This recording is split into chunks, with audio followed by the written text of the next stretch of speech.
Hello sir, poverty ಅವರಿಗೆ ಅಭಿನಂದನೆಗಳು. ಇದೇ ಥರ 5 ತಿಂಗಳಿಗೆ 6 ತಿಂಗಳಿಗೆ ಕಾರ್ಯಕ್ರಮ ನಡೆಸುತ್ತಾ ಇರಲಿ. ಆಮೇಲೆ ಯಾವಾಗಲೂ ಒಬ್ಬೊಬ್ಬರ ಆಗೋಕ್ಕಿಂತ ಎಟ್ ಎ ಟೈಮ್ ವಿರೋಧ ಮತ್ತು ಪರವಾಗಿ ಇದ್ದವರಿದ್ದರೆ ಕೇಳೋಕ್ಕೆ ಪ್ರಶ್ನೆ ಚೆನ್ನಾಗಿರುತ್ತೆ. ಸರ್, ನಿಮ್ಗೆ ಇನ್ನೊಂದು ತಾವು ಮರ್ತೀರಿ, ರೈತರಿಗೆ ನಮಗೇನು ಹೆಲ್ಪ್ ಮಾಡಿದ್ದಂದ್ರೆ ಸುಟ್ಟು ಕಬ್ಬನ್ನು ಎಲ್ಲರೂ 25% ಡಿಡಕ್ಟ್ ಇತ್ತು, ತಮ್ಮ ಡಿಡಕ್ಟ್ ಇಲ್ಲ. ಅದೊಂದು ಅಭಿನಂದನೆ ತಮಗೆ. ಯಾಕಂದ್ರೆ ನಮ್ಮೂರು ಕಬ್ಬ ಸುಟ್ಟದ್ದನ್ನು ನೀವು ತೊಗೊಂಡಿರಿ, ನಾನು ನೋಡೀನಿ. ಯಾವಾಗ ಎಲ್ಲರೂ ಕಾರ್ಖಾನೆಯವರು 20% ಕರೆಕ್ಟ್ ಕಟ್ ಮಾಡ್ತಾರೆ. ಅದು ಕಟ್ ಆಗಲಾರ್ದಂಗೆ ತಾವು ಸ್ವಲ್ಪ ಹೋರಾಟ ಮಾಡಿರಿ ಅಂತ ನಾವು ಇನ್ನೊಂದು ಫ್ಯಾಕ್ಟ್ರಿಗೂ ನಾನು ಹೇಳ್ತೀನಿ. ಇನ್ನೊಂದು ನಾನು ಮುಳುಗಡೆ ಇದ್ದು, ಮುಖ್ಯವಾಗಿ ಮುಳುಗಡೆ ಇದ್ದು ತಮ್ಮಂದ್ರೆ ಏನೀಗ ಹೆಂಗೆ ಕೂಡಿಗೆ ಸ್ಥಾವರ ನೀವು ಆ ಟೈಮ್ದಾಗ 5 ಲಕ್ಷ ರೈತರು ಬೇಡಿದ್ರೆ ನೀವು 10 ಲಕ್ಷ ಏನು ಕೊಟ್ಟಿದ್ದಿರಲ್ಲ. ಅದೇ ಈ ನವನಗರ ನೀವು ಎಷ್ಟು ಎಕರೆ ಹೆಂಗೆ ತೊಗೊಂಡಿರಿ, ಒಂದು ಕಾರ್ನರ್ ಸೈಟ್ ಹೆಂಗೆ ಮರಕತ್ತೈತಿ, ನಿಮ್ಮ ಬಾಲ್ಕೋಟ್ ಡೆವಲಪ್ಮೆಂಟ್ ಯಾವ ಥರ ಆಯ್ತು, ರೈತರ ರಕ್ತವನ್ನು ಹೀರಿ ನೀವು ತಯಾರು ಮಾಡಿರಿ.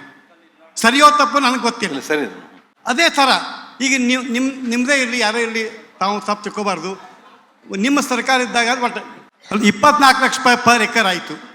ಅದು ಭಾಳ ತಪ್ಪಂತ ನನಗೆ ಅನ್ಸಾಕತ್ತೈತಿ. ನೀವು ಬೆಂಗಳೂರೊಳಗೆ ಎಷ್ಟು ಕೊಡ್ತೀರಿ, ಅದೇ ಥರ ಹಲ್ಕುರ್ಕಿ ಒಳಗೂ 18 ಲಕ್ಷ ಅನ್ನುವಲ್ಲಿ ನೀವು 10 ಕೋಟಿ 20 ಕೋಟಿ ಒಂದು 50 ಕೋಟಿ ಕೊಡುವಂಥ ಪರಿಸ್ಥಿತಿ ಒಳಗೆ ನೀವು ಒಂದು 25 ಲಕ್ಷ ಕೊಡ್ತಾ ನೀವು ಹಲ್ಕುರ್ಕಿ ಕೊಡ್ಬೋದಿತ್ತು ಅನ್ನುವಂಥ ನನ್ನ ಆಸೆ.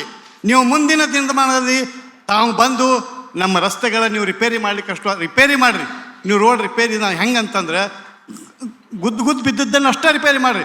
ನಿಮ್ಮ ಯೋಜನೆಗಳ ನನಗೆ ಸಹಕಾರ ಅನಿಸ್ತತಿ. ನೀವು ಇನ್ನೊಮ್ಮೆ ಬಂದ ನೀವು ಮಾಡಿರಿ ಅಂತ ನಾನು ನಿಮ್ಗೆ ರೇಟ್ ಮಾತ್ರ ಭಾಳ ಕಡಿಮೆ ಐತಿ. ರೈತರ ರಕ್ತ ಹೀರಬೇಡ ಅಂತ ನಾನು ನಿಮಗೆ ಕೇಳ್ತೀನಿ. ಇಡೀ ಕರ್ನಾಟಕ ರಾಜ್ಯದಲ್ಲಿ ಒಂದು ಕಾಂಪೆನ್ಸೇಷನ್ ಅಮೌಂಟನ್ನು ಫಿಕ್ಸ್ ಮಾಡಬೇಕಾದ್ರೆ ಅದರದೇ ಆದಂಥ ಒಂದು ಗೈಡ್ಲೈನ್ಸ್ ಇದೆ.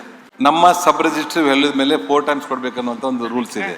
ಅಲ್ಲಿ ಒಂದು ಏನು ಮಿಸ್ಟೇಕ್ ಆಗ್ತದೆ ನಮ್ಮ ಗ್ರಾಮೀಣ ಪ್ರದೇಶದಲ್ಲಿ ಅಂದರೆ ಎಲ್ಲ ಗ್ರಾಮ ಪಂಚಾಯತಿಯಲ್ಲಿನೂ ಸಹಿತ ಈಗ ಅದನ್ನು ಅಪ್ಗ್ರೇಡ್ ಮಾಡಿಲ್ಲ. 20 ವರ್ಷದ ಹಿಂದಿರುವಂಥವು ಅಲ್ಲೇ ಉಳಿದಿದೆ. ಕೆಲವೊಂದು ಯಾರು ಅಲ್ಲಿ ಲೀಡರ್ ಇದ್ದಾರೆ ಅವರು ಅಪ್ಗ್ರೇಡ್ ಮಾಡ್ಕೊಂಡಿದ್ದಾರೆ. ಅಂದ್ರೆ ಇವತ್ತು 1 ಲಕ್ಷ ರೂಪಾಯಿ ಇರುವಂಥದ್ದು 4 ಟೈಮ್ಸ್ ಅಂದರೆ 4 ಲಕ್ಷ ರೂಪಾಯಿ ಬರ್ತದೆ. ಅವ ಅದನ್ನು 10 ಲಕ್ಷ ರೂಪಾಯಿ ಅಪ್ಗ್ರೇಡ್ ಮಾಡ್ಕೊಂಡಿದ್ರೆ ಇಂಟು 40 ಲಕ್ಷ ರೂಪಾಯಿ ಬಂದುಬಿಡ್ತದೆ.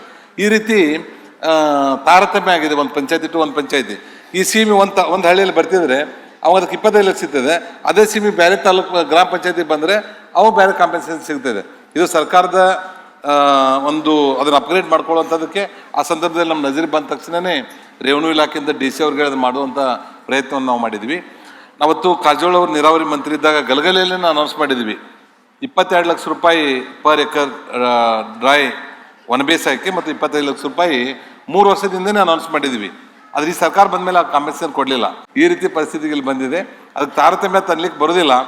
ನಮ್ಮ ಹಳ್ಳಿಯಲ್ಲಿರುವಂಥದ್ದು ರೋಡ್ ದಂಡಿಗಿರುವಂಥದ್ದು ಭೂಮಿ ಬೆಲೆನೇ ಬೇರೆ ಆಗ್ತದೆ, ನೀರಾವರಿ ಹೊಳದಂಡಿಗಿರುವಂಥ ರೇಟನ್ನು ಬೇರೆ ಆಗ್ತದೆ, ಒಣ ಬೇಸಾಯ ಇರುವಂಥದ್ದು ಬೇರೆ ಬೇರೆ ಆಗ್ತದೆ.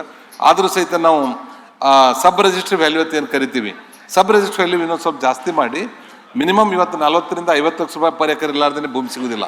ಕನಿಷ್ಠ ಅಂದ್ರೆ ಒಂದು 40 ಲಕ್ಷ ರೂಪಾಯಿ ಪರ್ ಎಕರ್ ಆದ್ರೂ ಆ ಪರಿಹಾರ ಕೊಡುವಂಥದ್ರ ಕಡೆ ನಾವು ಹೋರಾಟ ಮಾಡ್ತಾ ಇದ್ದೀವಿ, ಮನೆ ಕೊಡ್ತಾ ಇದ್ದೀವಿ. ಮತ್ತೆ ನಾವು ಇನ್ನೊಂದು 15 ದಿವಸದಲ್ಲಿ ಮುಖ್ಯಮಂತ್ರಿಗಳನ್ನ ಭೇಟಿಯಾಗೋರಿದ್ದೀವಿ. ಆ ಸಂದರ್ಭದಲ್ಲಿ ಇದು ಒಂದು ಮನವಿ ಕೊಡುವಂಥ ಪ್ರಯತ್ನ ಮಾಡಿ